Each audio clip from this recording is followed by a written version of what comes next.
একটা দ্বীনি মাদ্রাসা এর উসিলাতে আজকে দ্বীনি জলসা। প্রতিটি দ্বীনি মাদ্রাসা আল্লাহর দ্বীন রক্ষার এক একটা ঘাঁটি। সেনাবাহিনীর ক্যাম্প, সেনাবাহিনীর ছাউনি, দেশ রক্ষার ঘাঁটি। আর এক একটা দ্বীনি মাদ্রাসা আল্লাহ পাকের দ্বীন রক্ষার ঘাঁটি। চাই সেটা একটা মক্তব হোক, চাই সেটা একটা হেফজখানা হোক।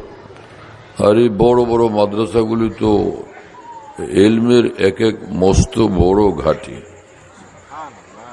কত আলেম, কত হাফেজ, কত কারি, কত ফকি, কত মুফতি, মুহাদ্দিস, কত নায়েব রাসূল এই সকল দ্বীনি মাদ্রাসায় পয়দা হচ্ছে।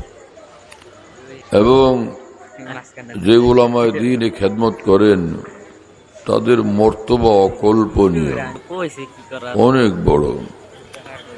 আসলে একজন আলেমে দ্বীনের মর্যাদা দুনিয়ার রাজা বাদশাদের চেয়েও হাজারো লাখ ও কোটি গুণ বেশি।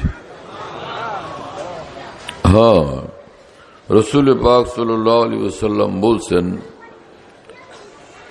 যে কোনো মানুষ যখন দ্বীনের ইলম তালাশের জন্য বের হয়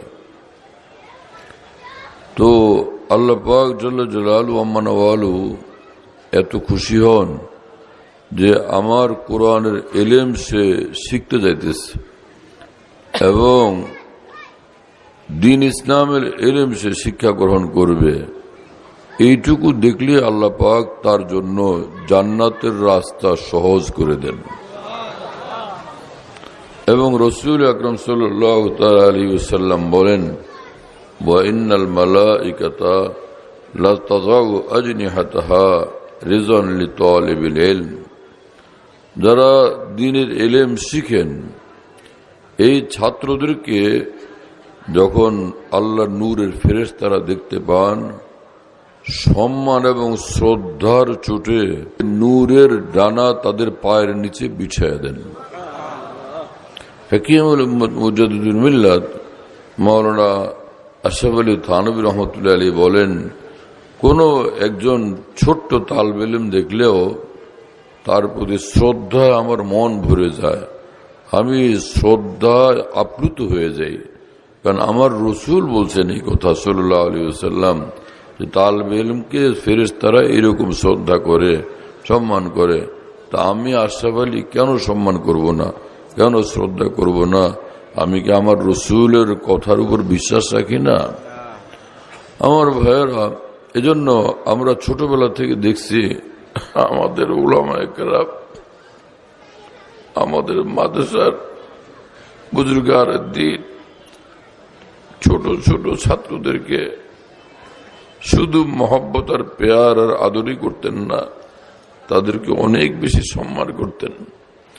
আমার উস্তাদ ঢাকার হযরত মাওলানা সালাউদ্দিন সাহেব রহমতুল্লাহ আলাইহি, যিনি মাওলানা শামসুল হক ফরিদপুর রহমতুল্লাহর হাতে গড়া মানুষ,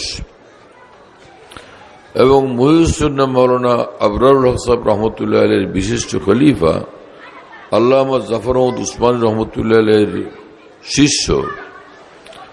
তার সামনে দেখতাম যে কোনো মুসলমান ভাই আসছেন, আমি এই পেরেশানিতে পড়ছি, আমি বিপদে, হুজুর আপনার কাছে আসছি। আচ্ছা আসেন, এই মাসুম বাচ্চা তালেবে ইলমদেরকে নিয়ে দোয়া করব, দোয়া কবুল হয়ে যাবে। নিয়েই তালেবে ইলমদেরকে নিয়ে হুজুর দোয়া করতেন, আল্লাহ পাকের কাছে বলতেন। আমার ভাই, কোরআন যারা শিখে, হাদিস যারা শিখে, আল্লাহর কসম তাদের মর্তবা অতুলনীয় এবং অকল্পনীয়।